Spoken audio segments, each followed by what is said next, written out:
Okay. This looks like it's working. Let's see. That's better. Welcome back, ladies and gentlemen, to October Nights. I'm going to go ahead and just say this outright. I'm not even going to pretend that this video and the next one aren't filmed back to back. It is currently 11:08 on October the 5th.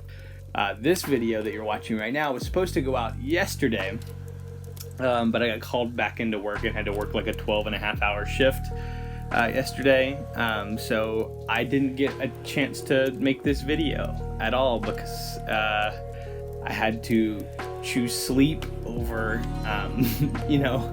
not making this video, sadly. But I'm doing it now, and then right after this I'm filming the video that's supposed to go out tonight.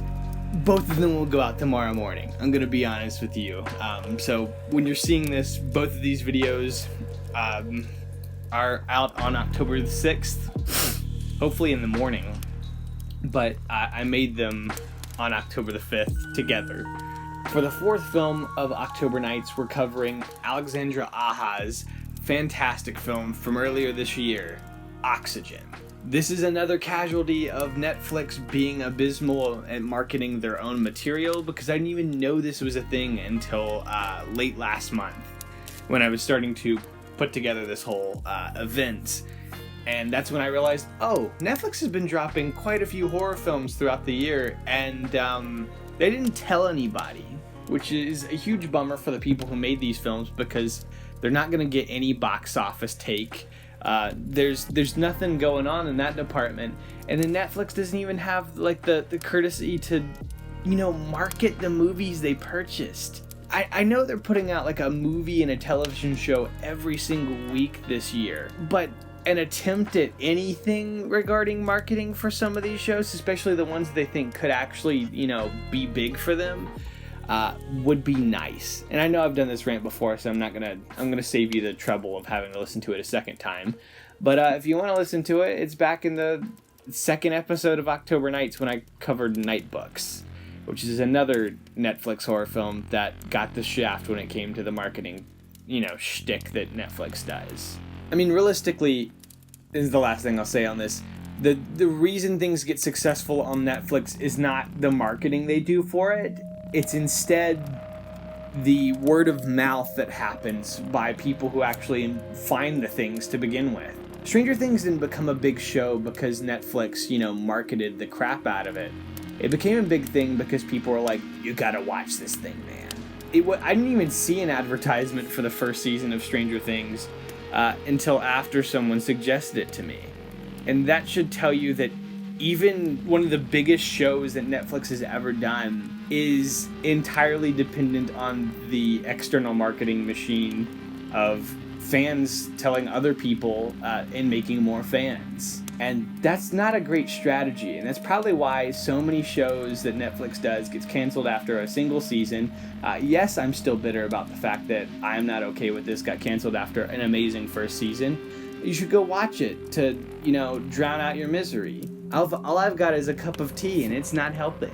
In terms of how intense of a horror film this is compared to the things we've done before, it's somewhere between, Night Books and the more intense horror of both Shadow in the Cloud and Malignant, though not nearly as graphic. This is actually a PG-13 if it had been released as a film as opposed to a television movie as things are with Netflix. Let's just say for the sake of argument, it's a film and it's rated PG-13. I think the biggest hurdle for most people isn't going to be any of the content in the film. It's simply going to be the fact that it's a foreign film. Aja is actually a French director, probably most well known for his part in the new French extremity movement in film, specifically his film High Tension from the early 2000s.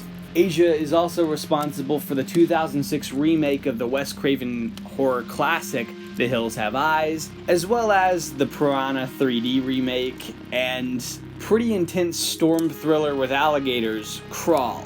I highly recommend that last one if you haven't checked out any of his other work. It's still a bit graphic, but I think the story it tells is totally worth your time. So knowing that this was a new French Extremity director, I went into this film assuming it was TVMA. It would be pretty graphic when it came to the violence. But I should have also, thought through the fact that this is a single location, single character thriller. This is someone who's trapped inside a box, a cryogenic tube, and has no way to escape. But at the same time, the oxygen in this tube is slowly draining and her time is running out. Because of this setup, this entire film rests on the talents of the actor that's, trying not to die. And that is Melanie Laurent, who, if you are a pretty big film goer, you probably most notably saw her as Shoshana in Quentin Tarantino's fantastic Inglourious Bastards. She's also Mary in Denis Villeneuve's Enemy, and also a role in the, box office smash that was Now You See Me. But here her acting chops get to shine pretty much uninterrupted. This is the Melanie Laurent hour, and nothing's gonna stop this. So it's extremely lucky that Laurent is more than capable of holding this film on her own. And the story that unfolds as she slowly pieces together her life, because when she wakes up in this cryogenic tube, she has no memories really of who she is. It takes a while for us to learn who she is by process of her exploring the pod around her and making contact with the world outside of it. Now, I should say there is a little bit of flashing lights in this, but nothing too serious based on what I remember. So if you are photosensitive, I would say proceed with caution, but I think unless you're super sensitive, you should be relatively safe here. What I love about this movie is that it gives you a mystery in a box and you are responsible for trying to piece it all together. About halfway through the film, I really felt like I knew where it was going, that I had this film figured out. And then a twist happened that caught me so off guard that I genuinely didn't know how the rest of the film was going to turn out. And that was exciting. Now, you might think I'm dumb, you might figure it out, but I thought the twist was super compelling, and it was the one thing that I really wasn't considering. And that's as much as I'm going to say on the matter, so that way I don't spoil this film for you.